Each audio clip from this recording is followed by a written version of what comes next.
কিছু বছর পর। তখন আর বিটিএস নামক কোনো ব্যান্ড নেই। তখন বিটিএস এর 7 জন মেম্বার কারো স্বামী, কারো বাবা নামে পরিচিত।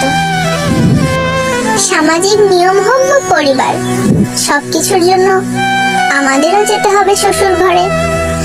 হয়তো তখন সারাদিনে আপনাদের কথা ভাবার সময় হবে না, হয়তো তখন সারাদিনে আপনাদের ছবি দেখা হবে না। সারাদিন হাজারো ব্যস্ততার পরে যখন ক্লান্ত শরীর প্রশান্তি চাইবে, তখন বিছানায় শরীর এলিয়ে দিয়ে বালিশে মাথা দিয়ে আপনাদের কথাই আগে মনে আসবে।